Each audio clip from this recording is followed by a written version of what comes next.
Alrighty, so hi everyone. Thank you again for attending tonight's presentation, Stories of Slavery in New Jersey. My name is Nadia. I am a librarian with the Adult Program Department at the Woodbridge Public Library. If you have any questions or concerns, feel free to direct them to me in the chat. I'm listed as WPL librarian. Like I said before, all your cameras have been turned off and your mics have been muted or will be turned off to help with the sound quality and help us all stay focused on the presentation. And if you have a comment or a question throughout the presentation, I will be keeping track of the chat and I will, interrupt Mr. Geffken to ask your question, or we might save it to the end for the Q&A. And also to stay updated on our upcoming events, please check out our Facebook, Instagram, or website, woodbridgelibrary.org. And without further ado, please join me in welcoming author Rick Geffken. Thank you, Nadia, and welcome everyone, and hope you're staying warm. And if you're like me down the shore, we dodged another snowstorm today, although the weekend they're calling for some more. But we'll get through it like we do everything else. I'm going to reiterate something that Nadia said. Please, if you have a question during the presentation, I'd much rather you send her a chat question and she'll interrupt me, and I'd like to answer your questions as quickly and as immediately as I can if I know the answers. And then, of course, we'll reserve time at the end also for questions. So with that said, I'm going to put myself away so you don't have to look at me anymore. And now I'm going to go to the slideshow. And Nadia, would you tell me when this are you seeing full screen now?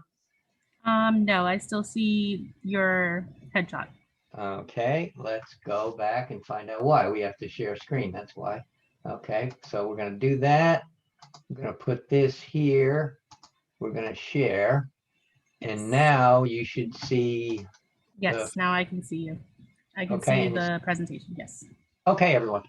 So we're going to talk about a surprising topic to me over the last dozen years. I went to school and have lived in New Jersey my entire life. And I was never taught anything about enslavement in New Jersey. And when I started to do my researches a few years ago about other aspects of our history, I kept running across references to slavery. And as you would suspect, soon enough, I had accumulated enough material, and the book just was published last month. And so what I want to do tonight is, of course, it's a book of stories. It's not an academic book necessarily. It's a compilation of a lot of very surprising things in our state's history. And I want to show you how much the enslavement of African Americans permeated what was our province and then our colony and then the state of New Jersey. And my focus on this, and one of the reasons I wrote the book, frankly, was I believe that we cannot understand as a society where we are today unless we acknowledge some of our past. So that said, as you can see, New Jersey was, in fact, the last northern state to abolish slavery, surprising in its own statement, right? I want to show you here something that I'm sure everyone here has seen multiple times in their lives.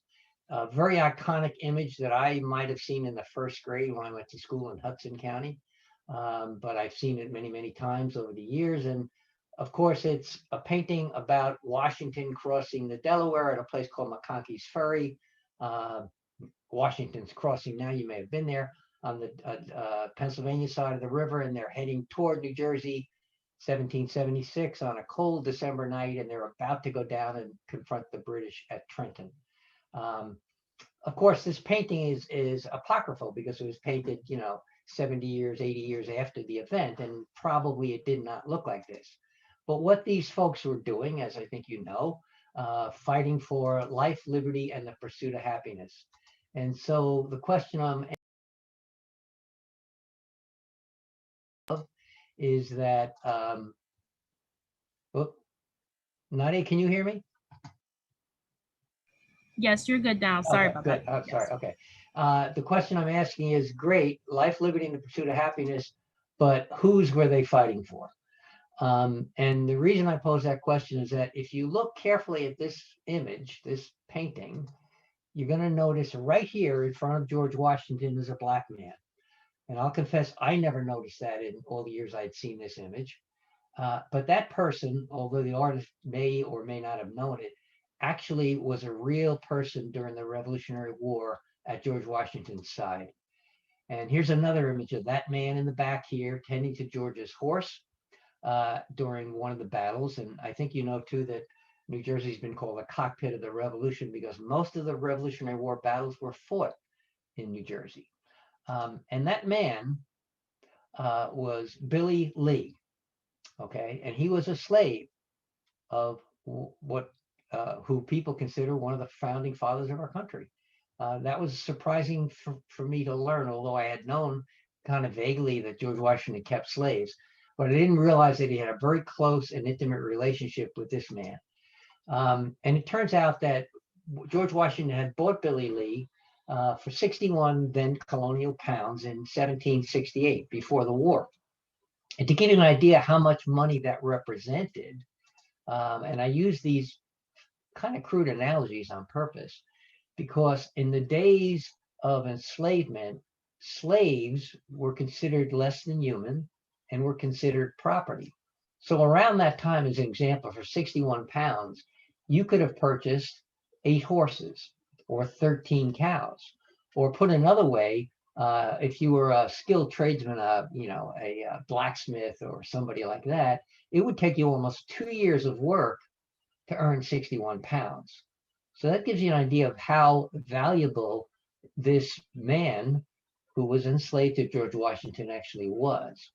And it turns out that he stayed faithfully with George Washington from the moment he was purchased in 1768 until his death many years later, and was at our founding fathers' side during the entirety of the Revolutionary War. In fact, in this image, what he's probably just done, besides tending the horse, is putting up this tent, or what they called a marquee in those days.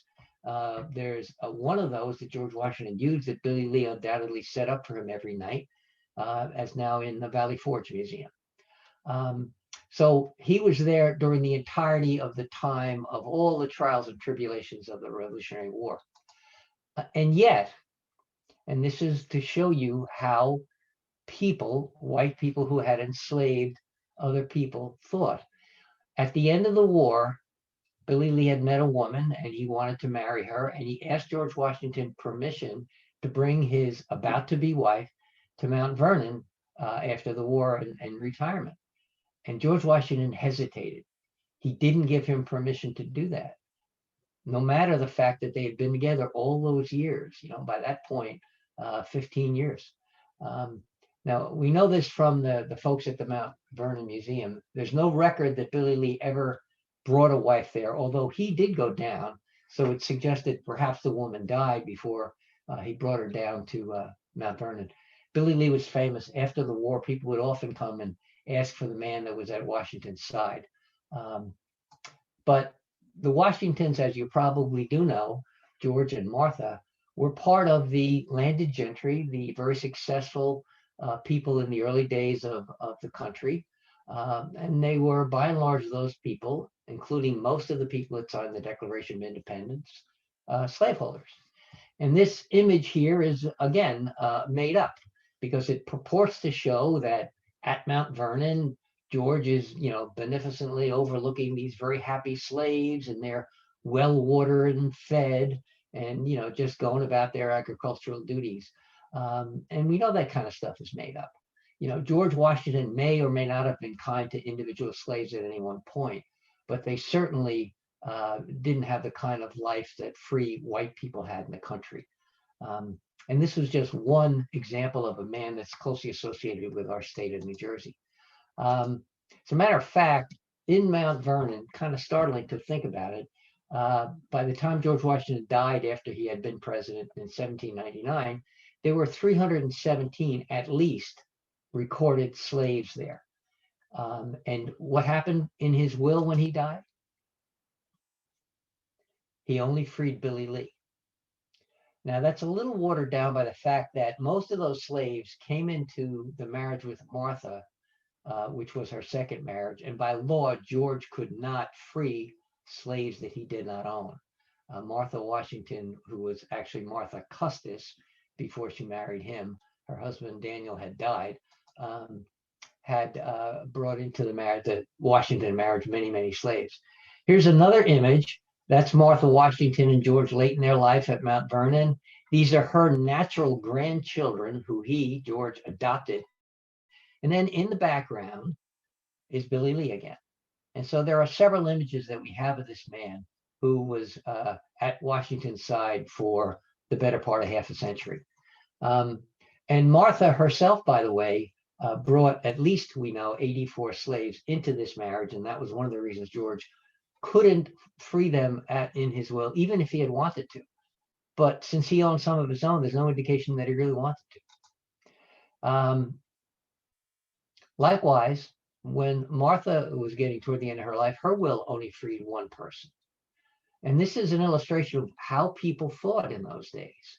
That, again, there were slaves who worked in their fields of Mount Vernon. There were certainly some that worked up in the house, who you would assume had more intimate relations with the couple, but they didn't merit manumission. Martha Washington, in her own right, had a very, very, actually awful is the word I have to use, belief in the Black people that she enslaved. And this is a comment that she had made early in her life. And what's startling to me about this is that she would expect enslaved people to be grateful. For what? An occasional kindness? I mean, that just doesn't make any sense to us these days. But in those days, that's precisely how people thought, many people. One of the particular stories about Martha is she enslaved a woman named Ona, or she called her Oni Judge. And this is a silhouette that they have at the Mount Vernon Museum of this young Black woman who was a seamstress for Martha Washington. And in 1796, the young woman ran away. And the reason she ran away is she overheard a conversation that said she would probably be sold when Martha was going to die. And she had always suspected and hoped that she would be freed as part of Martha's last will and testament. But when she heard this conversation, she ran away. And for years, George, before he died 3 years later, and Martha, after George died, pursued this woman. And in fact, took out an ad in a Philadelphia paper describing her in as much detail as they could, and offering a $10 reward for her. And they looked for her endlessly and hired people to try to find her. And before George died, they finally found where she was. They started, she said to them, look, I'll come back if you guarantee my freedom at some point. And George Washington decided that he wouldn't even negotiate with her, because he said, again, showing the kind of way they viewed folks in those days, he said that would reward unfaithfulness. And it would be basically a bad example to the other enslaved people. Luckily, she was smarter than they were, frankly. And Ona lived in New Hampshire, where she married and lived free until her death in the mid-19th century. But again, in the early days of the founding of this country, this was a very typical attitude of how Black people were viewed as less than human and as property. There's another man here that you know very well, although this image may be new to you, who is involved very heavily in our history. And that man is William Penn, who you know is the founder of Philadelphia and Pennsylvania, an Englishman from London, and a Quaker. But you might be surprised to realize that he was also a slaveholder, like so many of his class in the early days. And his connection, by the way, is deeper in New Jersey history than you might suspect, because although he founded Philadelphia, certainly in the colony of Pennsylvania, he actually, with a syndicate of other men, bought what was the original province of East Jersey and then West Jersey. So he, at one time, William Penn, owned our state in its early days before it was actually a state. And one of the startling things that I came across was that one of his contemporaries was an ironwork owner down here by me in Monmouth County in a place called Tinton Falls, a guy named Lewis Morris. Lewis Morris was from Wales in England. He made his fortune in sugarcane plantations in Barbados in the Caribbean and brought, at least we know, 60 enslaved people from his Barbadian plantation up into the colony of New Jersey. And from about 1676 on, the slaves worked this plantation in a variety of roles, agricultural and mining and grinding crops and these things. But in his will in 1691, Lewis Morris bequeaths his personal servant, who had been with him at that point over 20 or 30 years, a fellow named Yaff, to William Penn. And the backstory is that at that point, William Penn was in London because he was a businessman. And Lewis Morris, as an inducement to bring William Penn back, said, if you come back to the colony, I will give you this enslaved man, Yaff, who's been with me, basically his entire life. And in fact, what happens is William Penn does come back to Pennsylvania in 1699 after Lewis Morris passed away. And Lewis Morris's same named nephew, also Lewis Morris, who eventually becomes, by the way, the first royal colonial governor of New Jersey, gives this personal servant, aka slave, to William Penn. And he stays with Penn for at least the next 4 years. And we know that because there's records of Yaff with Penn at a place called Penn Manor, which is up the river from Philadelphia. Some of you may have been there. It's kind of William Penn's country estate. William Penn leaves for England in 1703 and then, writes a letter back to his secretary. And he says, I'm over here now in London and I'm going to free Yaff after 4 years of faithful service.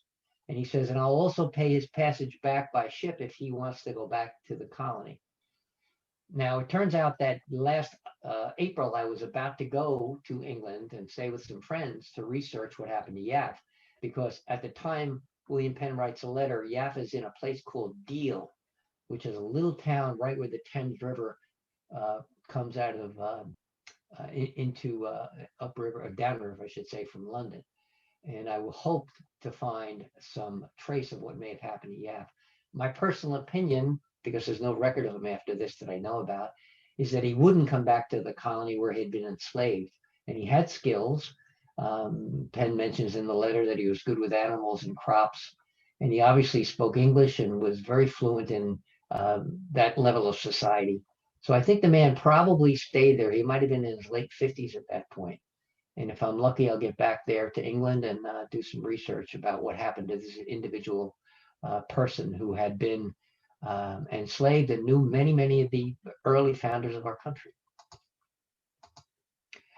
So I gave you all that ahead of time, but I want to now go back a little bit in time and talk to you about when and where slavery actually began in New Jersey.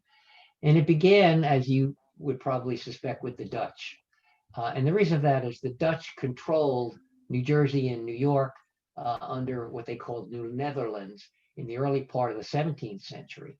And they were in basically New Amsterdam, which you and I know is New York City now. And what they wanted to do was populate and encourage other colonists to come over to the west side of the Hudson River, which they called the North River at that time. And so they had these folks, they granted 16-mile long swaths of land in what is now Hudson County, but was then Bergen County, to these folks that are called Dutch patroons, it's patrons, in that time frame at a place called Bergen Neck. And so they said to these other rich business people, if you come here and populate and colonize across the river, we'll help you with slaves. And the Dutch West India Company were selling slaves that they were bringing up from South America and the Caribbean to populate northern New Jersey. And you probably know where Bergen Neck is, actually. So here's an old map, and here's now New York, and down here's the Battery, way down the tip of Manhattan. Again, the North River was what they originally call Hudson's River. And Bergen, across the river, is about 2 blocks from where I went to college in St. Peter's in Jersey City. That was the original village of Bergen. And Bergen Neck here was what is now Jersey City and Bayonne. It was all Dutch territory. And also over here, if you notice, if you cran your neck a little bit, between the Passaic River and the Hackensack River, I should say, and the Passaic, is what they call New Barbados. This neck of land on the other side of what is today, basically where the turnpike goes through, was populated by men, Dutch and English, that came up from Barbados. So these Dutch patrons came over and populated this area, which was then called Bergen County. I grew up, by the way, up here in North Bergen in Hudson County today.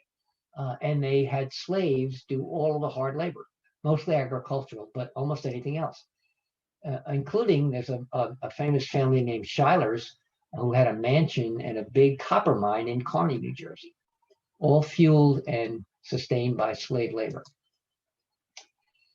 A few years later, when the English come in 1664 and take over New York and New Jersey, these two fellows have a very founding role in our state. And you know them, of course. That's Berkeley and Carteret. They are basically business people and entrepreneurs. And in the founding document of New Jersey, which they call the Concession and Agreement of the Lord Proprietors, both of these guys, they offer 300 acres of land to colonists from England or Wales to come over and to populate New Jersey, and an additional 75 acres for every slave they bring with them. So baked into our founding document is slavery. And what they're responding to, Berkeley and Carteret, is their patron, the Duke of York. And James, the Duke of York, who was going to go on, and he's the one that granted the land of New Jersey to them, by the way. He goes on later on to become James II, had started a company in 1660, as you see here, called the Royal Africa Company. He was the principal stockholder, the Duke of York. Never left England, by the way. And that company was founded for English tradesmen to go down to Africa and trade in all kinds of goods, including people. And you can see a few Africans here in their corporate seal and an elephant even.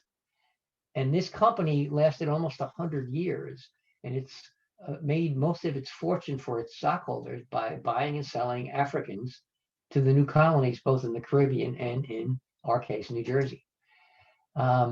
Here's an image that's fairly well known of Quakers, and I'm saying, yes, Quakers in Barbados, who are, in this case, tobacco planters. And you can see the slaves in the background, because originally the European colonial powers, when they took over these Caribbean islands, brought in as many white indentured servants as they could, but they ran out of them.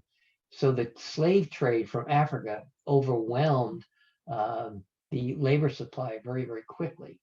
And Quakers in the early days were not abolitionists in the mid 17th century. They were business people, the ones that were in the Caribbean. In fact, one of the most famous of those is a fellow who came up that you already know about. I talked to you about Lewis Morris. The original Lewis Morris brought up from his sugarcane plantation slaves into Tinton Falls. So what you have at both ends of New Jersey, in Bergen County here, the Dutch started bringing in enslaved labor, and the English and Welsh, frankly, but they were all English at the time, were bringing in slaves into Monmouth County. And historically, over the next 150 years, both Monmouth and Bergen County had more enslaved people than any other county in New Jersey. So by certainly the turn of the century, slavery is well established in New Jersey. By the way, Lewis Morris went to Tinton Falls because it looked something like that, and it was a source of power where he could have his big water wheels turn and grind his grain and all the other things he was doing. That falls here in Monmouth County in Tinton Falls is the largest waterfall in New Jersey, south of the Great Passaic Falls up in Paterson. So again, slavery is baked in and also intrinsic to how our state got its economic beginnings.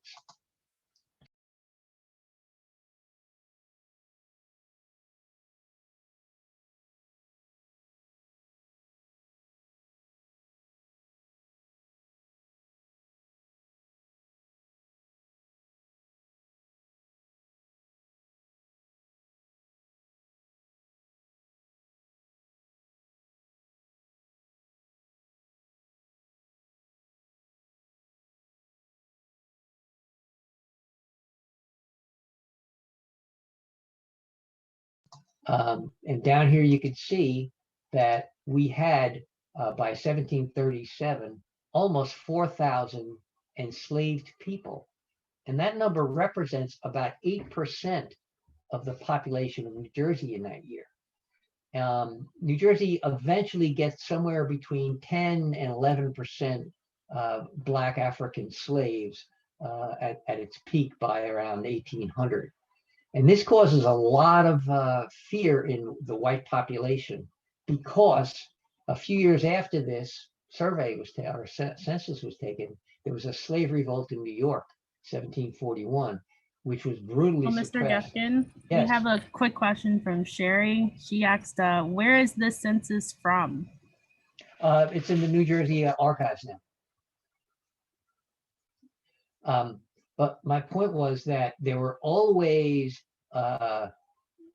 slave insurrections, especially in the Caribbean, and all these landed gentry folks were very much involved in trading actively and had relatives in the Caribbean. And anytime there was a slave revolt in Jamaica, or certainly most famously in Haiti, this really scared the white slaveholders up here. So they were very nervous about keeping track of the slaves, and they put in force some very, very brutal laws, which we'll talk about in a while. So New Jersey, not only in the what was then East New Jersey or East Jersey, where slavery began, there was slavery all over, including in West Jersey and including in our state capital very early on. And the backstory there is that a Philadelphia Quaker, another Quaker slaveholder named William Trent, who was trading in the Caribbean in people and goods, about 1719 had made so much money that he looked for a country estate. And he went over to what was called the Falls of the Delaware on the west side, or I should say the east side of the Delaware River, and he built this house right here for his country estate. And he built it with slave labor, and he also employed slaves that he owned to run grain mills and some other things like these along what is Crossroads Creek now, if you know that part of the state. And several years later, a couple of decades later, this man, who turns out to be the first image we have of Lewis Morris, the nephew that I talked about before, who becomes in 1738 New Jersey's first royal colonial governor, decides that he lives with all his slaves now in Tinton Falls estate, 6,000 acres that he inherited from his uncle. But he's going to move with his wife now to Trenton to form this new government. He's the first governor. And what he does is, in 1742, he's been governor a few years now, he writes to the guy that then owns this house. William Trent, who built the house, is long dead. And the guy that owns it now is the governor of Pennsylvania, a guy named Thomas. And in a letter we have from 1742, Lewis Morris writes to Governor Thomas, and he says, listen, I want to rent that house that you showed me, but my wife wants you to build a kitchen in the back to lodge our servants. Well, what he's talking about there is our slaves. They're not servants. He's going to bring his slaves, some slaves from Tinton Falls, to man his kitchen. And he wants an outbuilding built for two reasons. One, you don't want your slaves to live with you in your house. And secondly, in colonial times, you always put a kitchen out back in a building because you were worried about fire. And so that's what happens. Thomas erects a kitchen, and the governor and his wife move in. And this house is still there. This picture is that house. It's now called the Trent House Museum, and I've spoken there a number of times. And post-pandemic, I hope you get to visit it one day. And you've got a pretty vibrant display about the origins of not only William Trent, but the Morris family who moved there with slaves. And a few years ago, a friend of mine who is an archaeology professor and now dean at Monmouth University down here, named Rich Veit, conducted a dig on the location there. And they're looking to try to figure out where this long gone kitchen is. And here's some of the things they uncovered 2 summers ago. Now, whether or not that's the foundation of the kitchen, I don't know yet, remains to be seen. But the importance of that will be that if enslaved people live there, they may have left artifacts which might even identify where they were from. Were they from the Caribbean? Were they from Africa originally? Some of them by the mid-century. And we may be able to know, even if we're lucky, something about individuals that might have been there. Just up the road from Trenton, another very famous place in New Jersey, of course, is Princeton. That's knee deep in slavery in these days as well.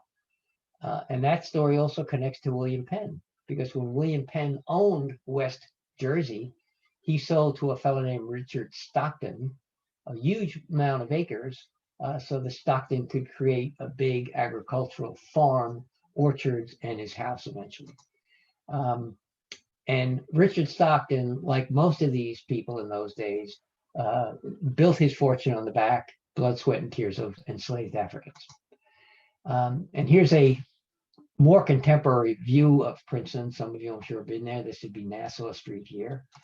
And right there, Richard Stockton's son founded Princeton University, which is, as you know, is still there.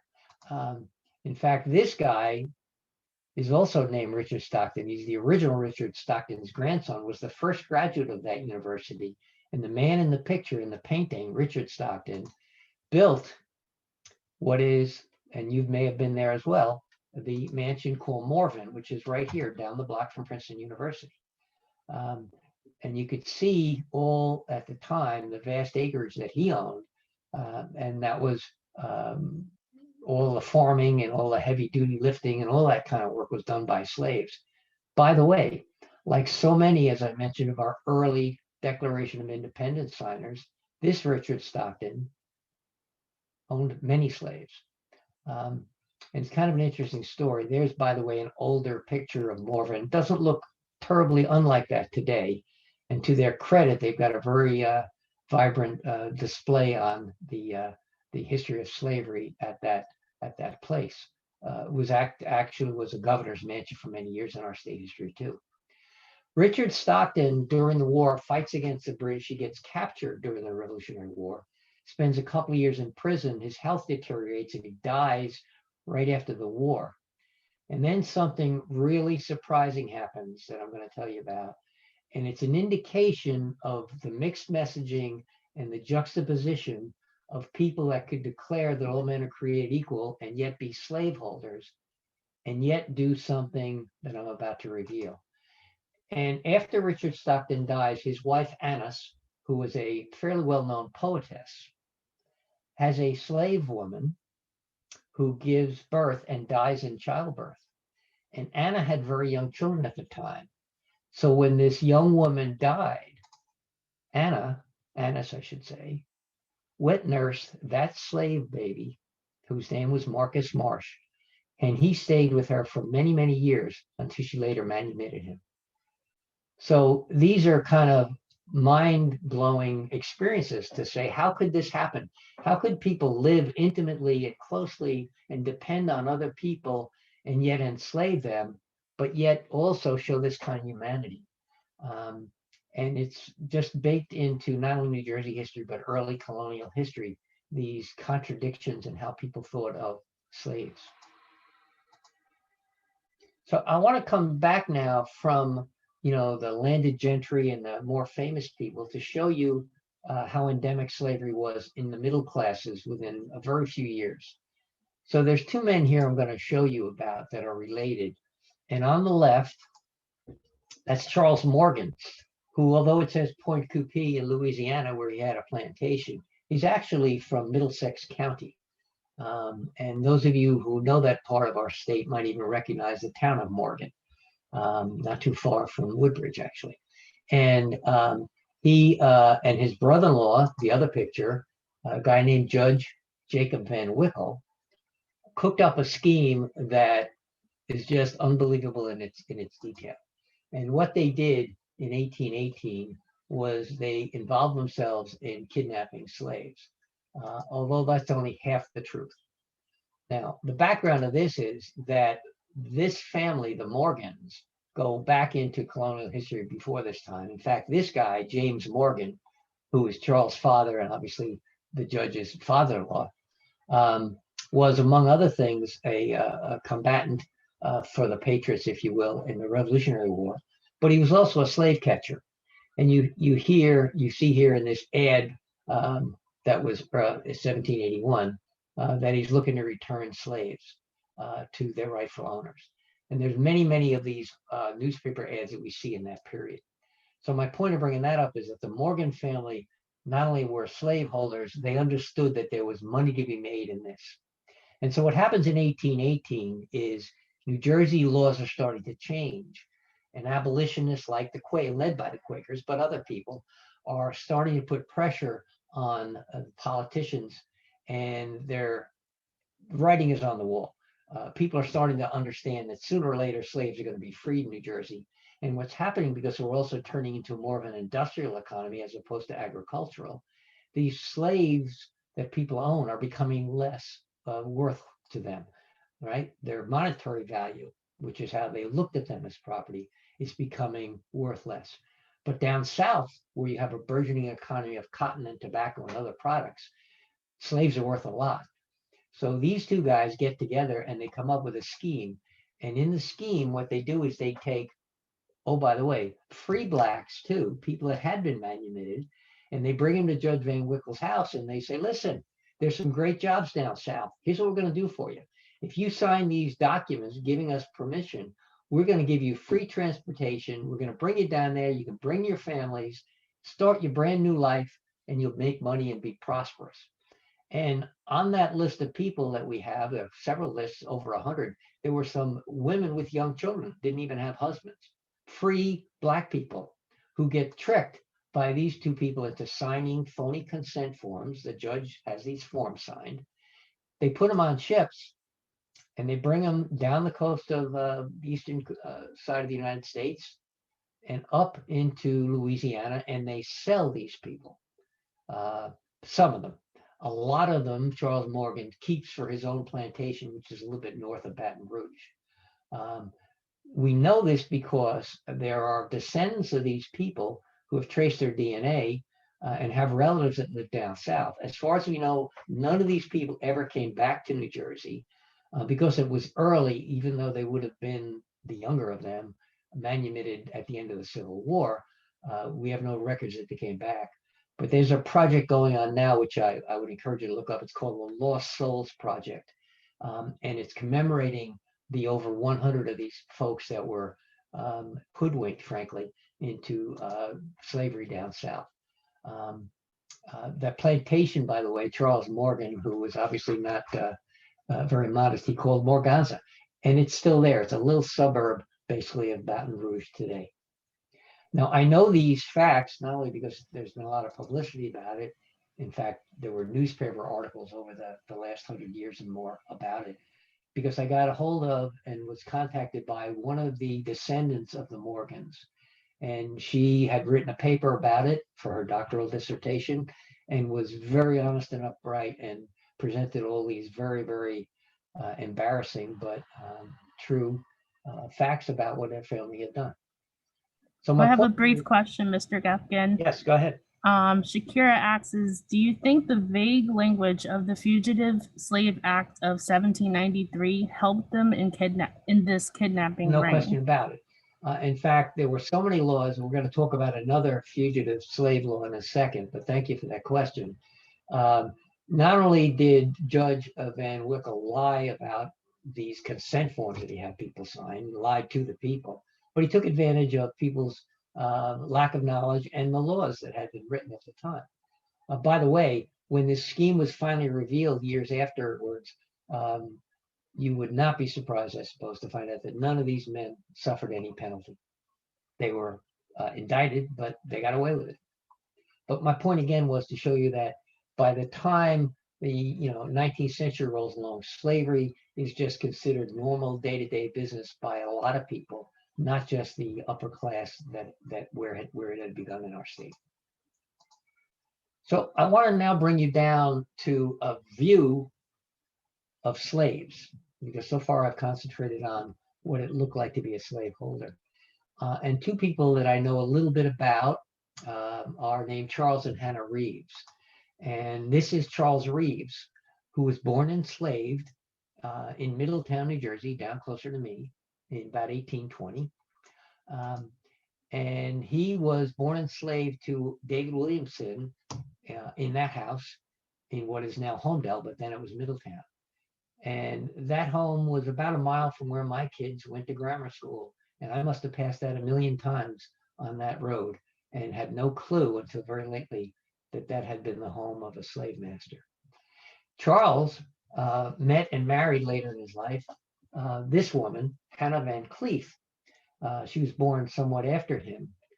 And as you can tell from the difference in their names, Reeves is probably a derivative of an English, or at least a British name.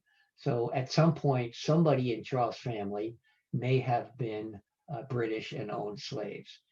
Hannah, conversely, Van Cleef is obviously a Dutch name. And Hannah, we believe, may have been, although there's no documentary proof yet, related to the Taylor family who owned slaves in Middletown also. There's a woman at this place, we call it the Taylor Butler House down here now. And Elizabeth Taylor looks like on paper, at least she could have been Hannah's mother. But Hannah was also born in Middletown. And this house that Hannah's pictured in front of was where she and Charles raised 11 children. And it was a house that was given to them after Charles was manumitted by a man named Crawford. And it looked and reminded me a lot when I saw the image of what I used to see as the old slave shacks down on Route 95 when you'd go down south to Florida years ago to take a drive. In fact, that's what it was. They not only raised 11 children there, this couple, but they had 4 successive generations. That house, again, I probably passed most of my life in Middletown where I grew up and did not know about it. It lasted until the 1970s when it was torn down. But the laws very much influenced how these people lived. Because in 1804, our legislature passed a law called the Act for the Gradual Abolition of Slavery. So as we just talked about, the laws are starting to shift. And although that sounds pretty good, the word gradual is not really good. Because what the act really says is that anybody born after July 4th in 1804, if you're a boy born after that day to an enslaved woman, you have to serve 25 years as a slave to that master.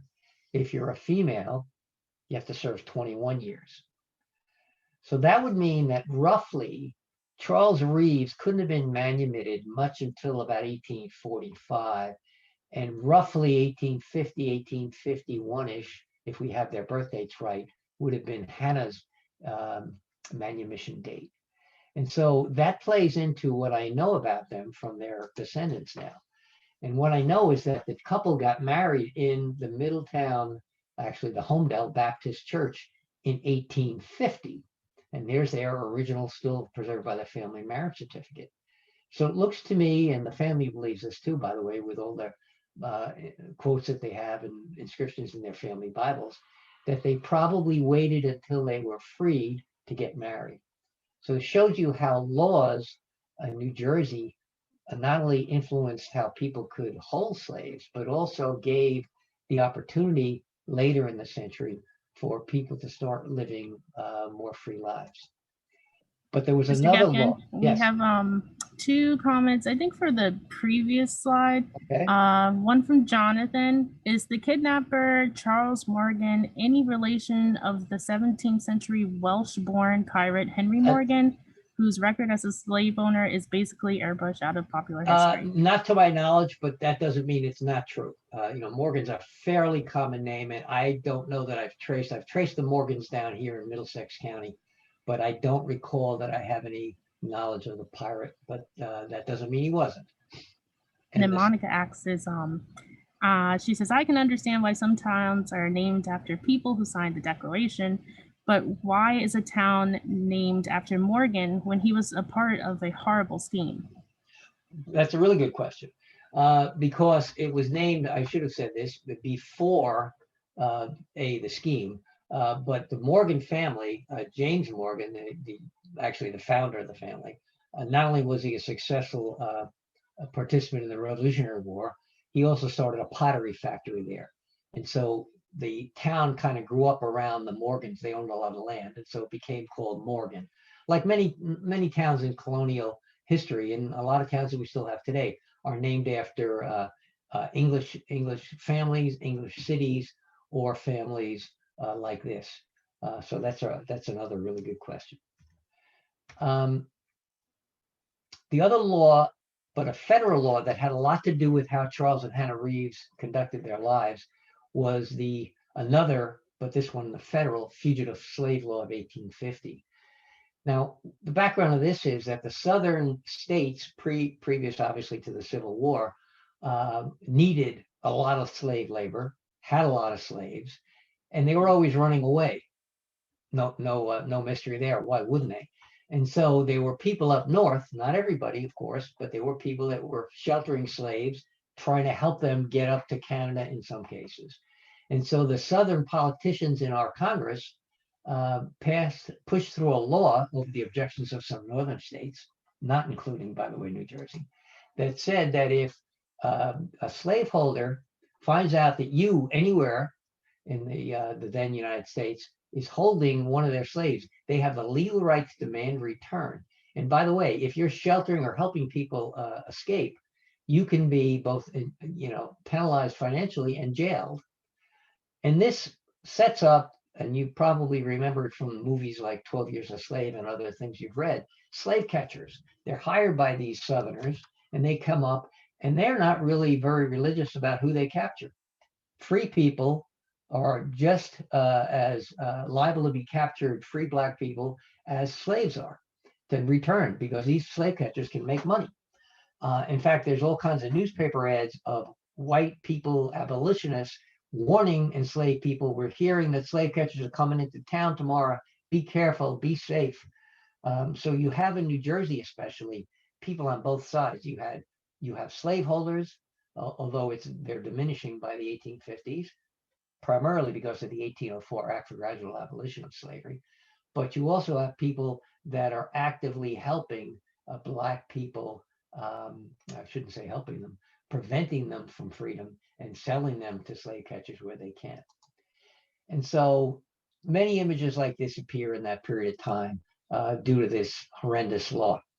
And it also, I believe, influenced the decision that Charles and Hannah Reeves and many other people made down here.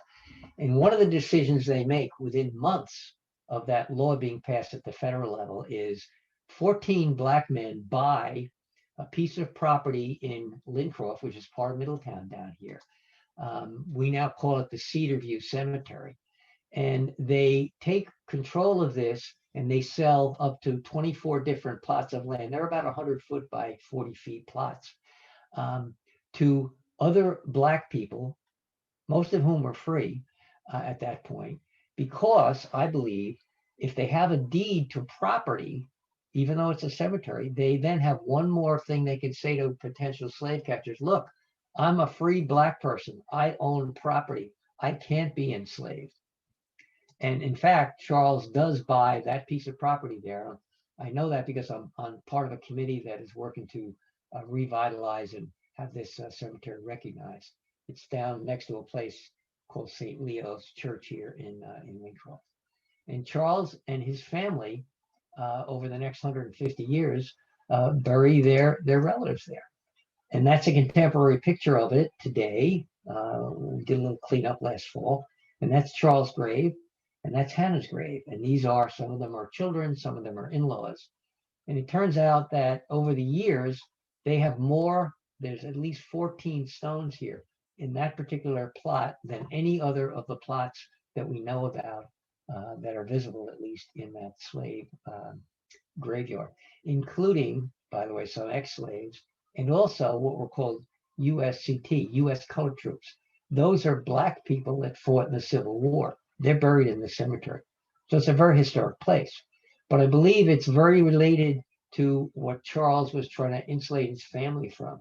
If he was a property owner at this point, again, he could somehow escape perhaps any threat to his freedom. And how do I know these things? I know these things about this family from this wonderful woman who was a friend of mine who died a year ago, named May Edwards. And Charles and Hannah Reeves were her great-grandparents. And May Edwards shared with me at the end of her life this tremendous number of documents that she had researched for 40 years. She was a nurse, surgical nurse, and at one point was the president of the Afro-American Genealogical and Historical Society in New Jersey. And she knew her history very, very well and shared it with me. It's one of the reasons I dedicated the book to her, because what she revealed to me was something that I, as a white person, had never understood. I always assumed growing up, not only hadn't heard about slavery in New Jersey, when I did become vaguely aware of it, thought, well, Black people probably can't know their genealogical heritage because it's all been lost and they've been sold and bartered and whatnot. And in fact, that's not the case. Many, many Black families, not only in New Jersey, but everywhere, know very well their history. And May Edwards spent most of her adult life researching it. And her, not only herself, but her descendants and her children, who are friends of mine, shared all these wonderful stories. And their stories are of a family that came out of slavery and have prospered very, very well. And they live, throughout New Jersey now, and they've done very well. So I was privileged to meet them. So we're going to wind up here in a few minutes, but I've tried to give you a little flavor of upper class, middle class, and then even some descendants of slaves and how slavery played out here. But we have to talk about the background. How did we get to the point, New Jersey, of abolition finally?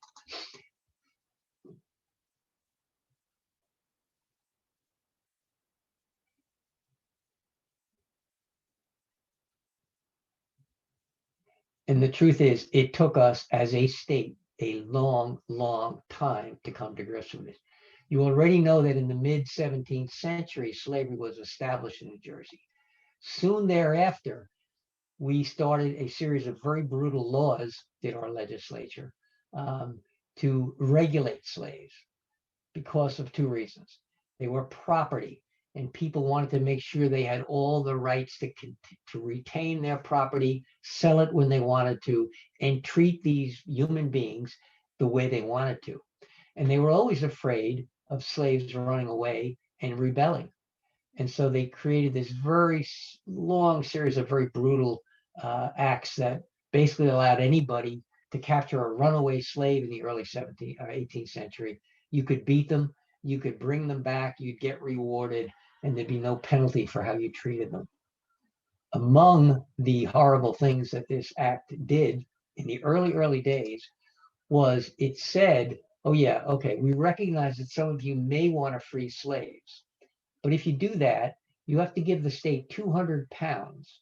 And then every year after that, because they were afraid that slaves couldn't support themselves if they were free, you have to give us 20 pounds every year. What does that mean? In today's dollars, that would be $38,000 you would have to give the state if you wanted to free a slave. And then another $3,800 every year that slave lived as a free person. Nobody's going to do that. That's too much money for anybody. And so the law is just kind of nodding at the fact that, oh yeah, maybe abolition is sort of the right thing to do, but we have a vested financial interest in keeping these people enslaved. So we're not going to really make it easy on you to do that. And by the way, the irony there is slaves had trades that white people didn't have. They were all of the skills that you can imagine: blacksmiths and seamstresses, construction workers, builders, agriculturalists. And so it's facetious to even think that they would need to be supported the rest of their lives. Had they been freed in these early days, they certainly could have supported themselves. But it was just another view of how people looked at enslaved people. The law was very unpopular in any event, was repealed. You already know about the Act of 1804, which looks really good on paper until you look at those parts of it. So although it was a really important step in finally abolishing slavery, it did it really hesitatingly. Our first constitution in this state, in New Jersey, in 1844, says very, very broadly, just like our national documents, the Declaration of Independence, all men are free and independent. But that caused a big stir among the slaveholders that were remaining. And now slave holding was starting to diminish after 1804 because of that act. So by the 1850s, you have probably, several hundred as opposed to thousands of slaves left. But that law was so threatening to slaveholders that they brought it to the Supreme Court, the Constitution, I should say. And the Constitution said, oh no, that only meant white men.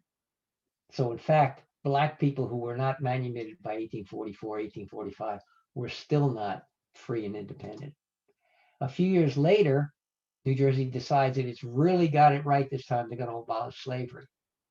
But not really, because when you get into looking at that law, what it says is current slaves had to act as servants for the rest of their lives. So obviously it doesn't matter to a Black person who's enslaved what you call that person. They still have to remain with their slaveholder and be, in effect, slaves. And so we see this reflected in the 1850 and 1860 census in New Jersey. 1850, you see very few slaves. By 1860, there's about 18 slaves on the rolls. But that's a disguise because there are many servants who can be listed in a different column in the census, the federal census. They don't show up as slaves, but they're in fact slaves. So we've got to talk about some really famous people here in New Jersey that I think you all know. Slaves were running away all the time. In the Revolutionary War, they flocked to the British side because the British told them, if you come fight for us and we win this war, we'll free you. Well, that didn't turn out so well for the British. And in fact, about 3,000 runaway slaves were sent up by the British to Nova Scotia and Canada. But over time, all of these runaways for hundreds of years made it up the west side of our state. And there were pathways that you and I know as the Underground Railroad. And what they're trying to do clearly is come up the west side of the state by the Delaware, stay at these safe houses, get across the center part, the thin part of the state. If they can get to Staten Island or New York City, they can get on a boat and get up to Canada. And then, of course, the most famous conductor in the railroad of all, this woman, Harriet Tubman. Although she wasn't born in New Jersey, that's also not her name. Her real name is Araminta Ross. She later on in her life takes her mother's first name, and her husband's name was Tubman. But she's this dynamo person that you know a lot about, I hope. In fact, she was born in Maryland and escaped to Philadelphia about the middle of the century. And when she gets to Philadelphia, she meets a really, really interesting group of people that have now set up what became known as the Underground Railroad. And those people she meets are part of this remarkable family, the Still family. Levin and Charity Still were slaves in Maryland. And when Levin finds out about the 1804 law for the gradual abolition of slavery in New Jersey, he runs away, sends for his wife, and their plan is to bring up his wife and the children gradually. She, at one point in her life, his wife, leaves her home while she's still down south to go to church. And while she's away, two of her young boy children get kidnapped and sold into slavery. Years later, one of her other sons, William Still, writes about that in a book that we're going to discuss in a minute here. It's a remarkable story. One of her sons, as an adult, of course, after Charity does come up and joins Levin up here in New Jersey in Burlington County, becomes known as the Doctor of the Pines. James Still is famous in the mid-19th century. He's a herbal doctor. He practices far and wide in Burlington County. White and Black people go to him, although the established medical community would not recognize him as an actual doctor because he hadn't been trained, but he was quite well known. William Still, who wrote this quote I told you, he's the man who you saw in the movie Harriet, if you saw it, who Harriet Tubman meets in Philadelphia because he's conducting the Underground Railroad from Philadelphia, that side of the river. William Still, in fact, goes on to write a book about the Underground Railroad, which I recommend to you. It's just this marvelous story of perseverance of a man who came from slaves, who goes on to be quite famous in his own right. And yet, as famous as these two men became, I think for sheer perseverance and to show you the human spirit, their brother Peter still has an amazing story. Peter is one of the little boys who was kidnapped and sold into slavery in both Kentucky and then later Alabama. Peter spends 40 years in slavery down south. He finally gets sold to a man who is a little bit more lenient, allows Peter to rent himself out. Peter saves money and buys his own freedom, goes up to Cincinnati, takes a train to Philadelphia, and in an amazing series of events gets directed to the Underground Railroad headquarters in Philadelphia. And he meets this guy, William, and he's telling him his story. And William still looks at him and says, I think you're my brother. And Peter doesn't believe it because he thinks he's used to being tricked and during his lifetime, and he doesn't believe it. And so they establish this rapport, and eventually, over the next couple of days, William brings Peter to meet their still living mother, Charity Still, in Burlington. Charity Still had not seen Peter, her son, in 45 years. And they have this wonderful reunion. And then Peter does something even more amazing. Before he left, he married a woman, Lavinia, another slave down in Alabama. And he does Peter, 4 years of his life barnstorming basically the North, raising funds, giving lectures to raise enough money. And he goes back undercover and buys his wife's freedom, and he brings her and their children up north, and they settle in Burlington too. And this is a picture of Peter Still. So in my bibliography, which I hope if you get the book or see the book, please look up this story of this remarkable family. Kind of winding up here, you may have heard and be familiar with what used to be called Negro spirituals. These are, in a large number of cases, coded messages that enslaved people would sing so their white masters wouldn't know what they were talking about. So perhaps this one is saying, look, steal away, I ain't got long to stay here. Maybe they're giving signals to each other during these songs that they're about to escape that night or tomorrow or whatever the case may be. And the white slave masters would have no idea necessarily what they were talking about.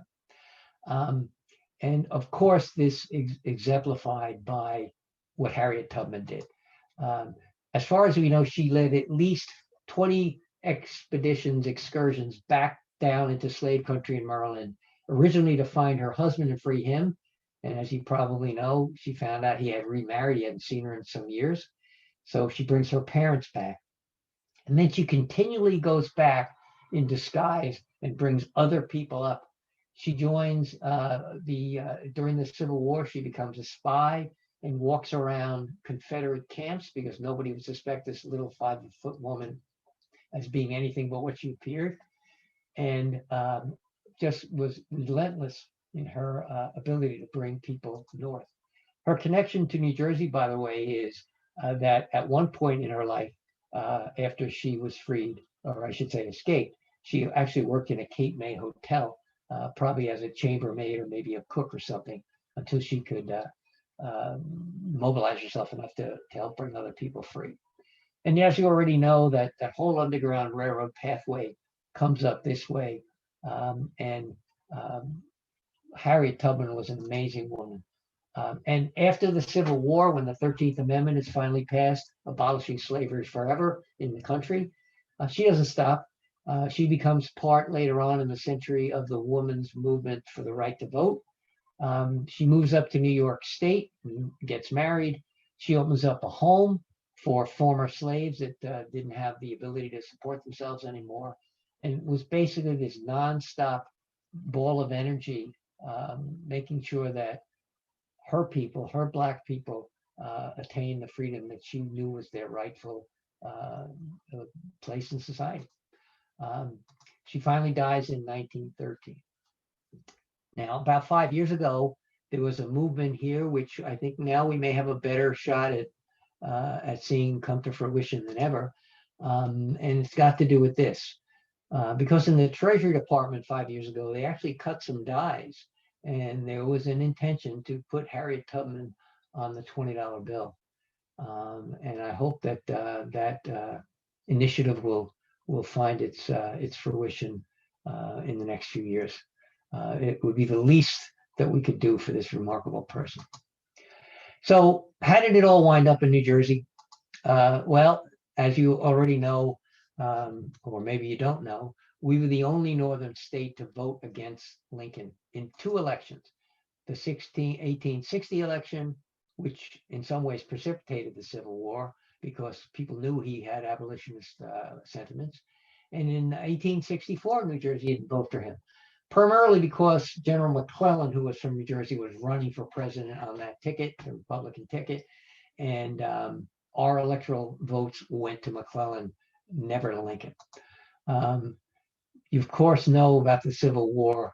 And during that Civil War, you do know that the great emancipator, Abraham Lincoln, freed some people, but he was only enabled to free the slaves in the states of rebellion. By law, he could not free the slaves up north.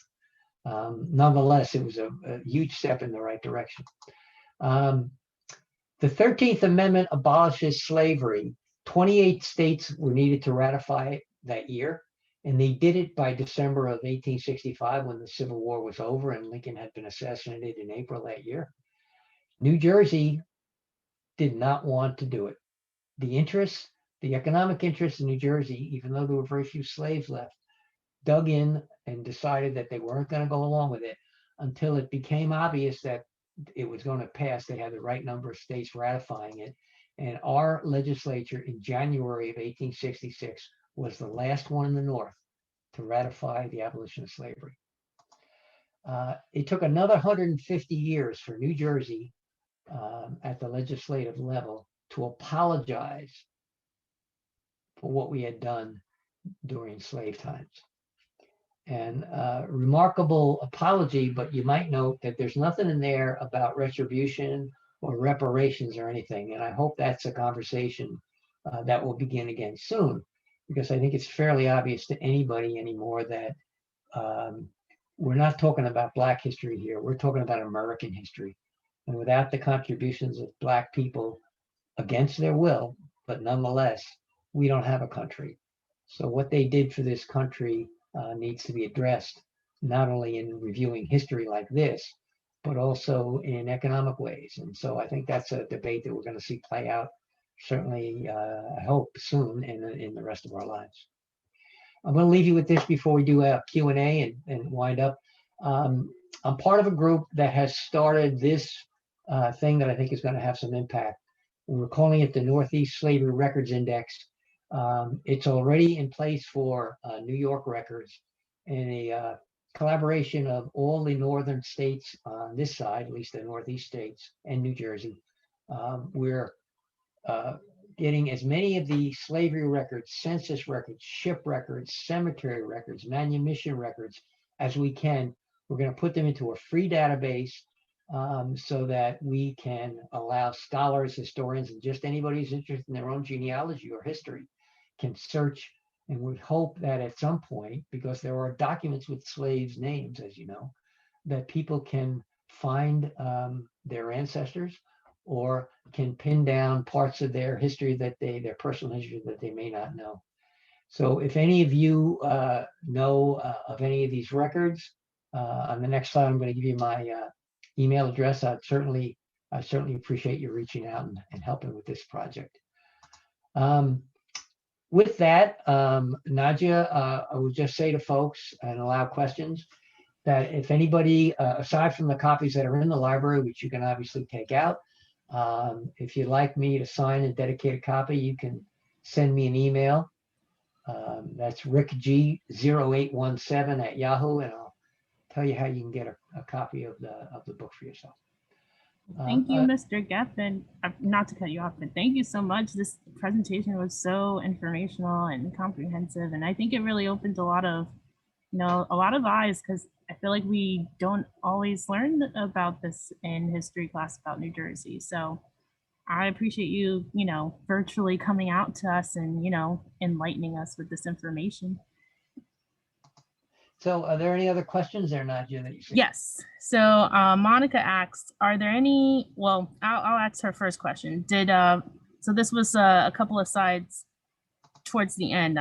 Did free men or women, former slaves, later own slaves for profit or slaves of profit? Did they treat their slaves better? Well, that's a really good question. And it's multidimensional. So I wrote this book primarily about African American slavery, but there are records, and actually a friend of mine is in the process of writing a book about African American slaveholders of Native Americans. There were Native Americans, Lenapes, Indians, who were enslaved. There were Native Americans who owned slaves. There were Black slaves who owned, former Black slaves who owned slaves.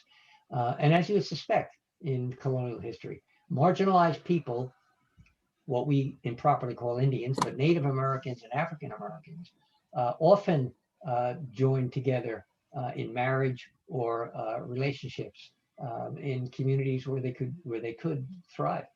And so you have a mix there, you know, and I use the words purposely. There's no black and white. There's a lot in between these stories of very surprising information. I allude to some of it in the book. I would urge you, if you get the book or look at it, that there's about 10 pages of bibliography, and go into some of those books that I rely on for the information, and you'll find some really hair-raising stories. But it's a great question. Thank you. And her second question was, are there any books, audiobooks that I can read or hear that will give me more information about the background of slavery in New Jersey? And I noticed in the chat, J Mac in the chat and Joe Zamilla offered some pretty good ones, but she wanted to know if you had any suggestions. So I really do. And if that's my friend Joe Zemla, it is. I see his name here. Joe is part of a really good group of folks that I'm involved with at the Monmouth County Historic Association in Freehold. So you can go online to look that up, and you can see some of the holdings that they have. They've got a wonderful library, which I think is not open due to the pandemic now, but there's a lot of stuff online. Also, without going through the many sources I use, the bibliography at the end of my book has a lot of primary sources that I use. But a simple Google search to just say slavery in New Jersey, you're going to come up with books by people like Graham Hodges, who's a scholar at, who's written a wonderful series of books. He's at Colgate University. Hodges, Hodges, Graham Hodges. But just do a Google search. And more, and I'm happy to say, there's a robust group of Black scholars that have written about this long before I did, that you'll find. A guy named Larry Green at Seton Hall and some other folks. So there's more books been written about slavery in New Jersey than I would have ever imagined. So it's worth investigating. And then Sherry Dudas asks, have you given any thought to what New Jersey businesses can do with respect to reparations, such as what Georgetown University is doing with descendants of slaves they once owned and subsequently sold? Yeah, and so yes, I've given a lot of thought of it, but I'm not a business owner, but I'll give you what she's talking about if you don't know. So I'm a Jesuit educated person, and the Jesuits at Georgetown in their 18th century history at one point sold a number of slaves, which number escapes me, but it might have been 100 slaves, in order to keep the college, the very early days of the college, going.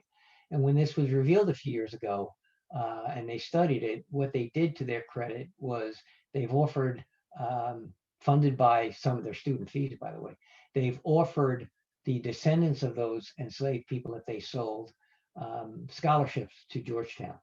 So it's a really, really good start. In New Jersey, at the Princeton Theological Seminary, not related, by the way, to Princeton University, they've also done a similar initiative to offer scholarships to descendants of enslaved people that they were involved with. I think, as anybody on this call knows, it's going to be tricky, and there are people that are going to say, "Well, listen, I didn't enslave anybody. Why do I have to pay?" And if you scratch the surface of that a little bit, while you might understand the economic argument, I think also we have to take into consideration that Black people were denied many things after they were manumitted, like places to live, mortgages, et cetera, education. And it seems to me, speaking as an individual person, that we owe them something. I don't have a solution for businesses. I think it's got to be a governmental solution.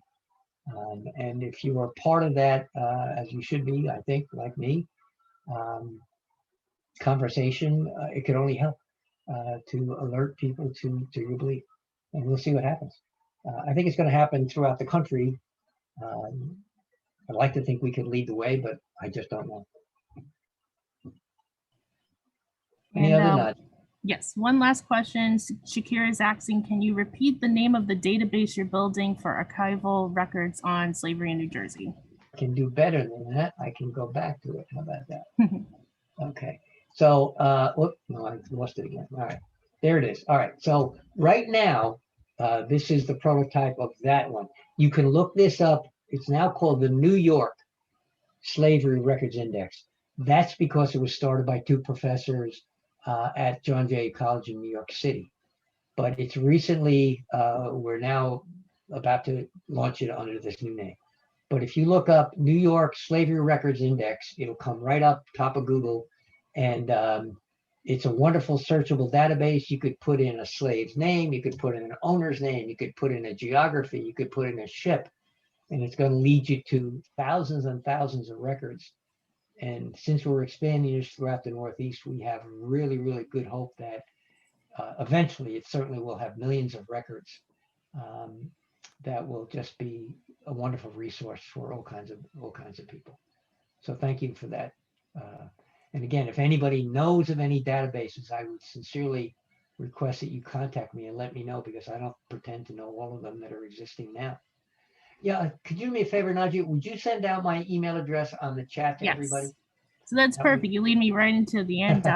So because this presentation has been recorded, I will be sending a follow-up email with a link to the recording. It will be available on the Woodbridge Library's YouTube page if you just Google it, but I will be sending out an email regardless tomorrow, and I will also email Mr. Geffken's email information. I'm writing it down right now. I also want to let everyone know that his book will be available at the Woodbridge Library. It's in the process of being processed, so it will be available probably in the coming weeks, definitely before the end of February. So if you ever want to, check it out, it will be available, or you can place a hold for it. Usually kind of speeds up the processing if you do place a hold. So feel free to place a hold for Stories of Slavery in New Jersey. In the meantime, we do own Mr. Geffken's other book, Lost, what's the title? Lost Amusement Parks of the Jersey Shore. So if you're interested in any other titles by him, that is available at the Woodbridge Library right now. And that's all I have. Oh, and one more thing. Ms. Geffken also touched on Ona Judge and Harriet Tubman during this presentation. We actually have on February 24th at 7, we have another Zoom virtual presentation that's going to be touching on just Ona Judge and Harriet Tubman. So if you're interested in learning more about those two women, feel free to register for that event right now. And who's giving that one, Nadia? Her name is Dr. Linda Caldwell Epps. Yeah, yes. I know that'll be a terrific one. That's yes. A must-see, folks. She spoke with us last year. She did the Underground Railroad in New Jersey, and it was an amazing talk. So we're really, really happy to have her coming back and speaking with us again. So yes. And thank you very much to the Woodbridge Library for all this great stuff. And thanks everybody for coming in tonight. Stay dry, stay safe, go get a shot, and you'll feel better. Definitely. And have a good night, everyone. Thank you again. Okay, bye-bye.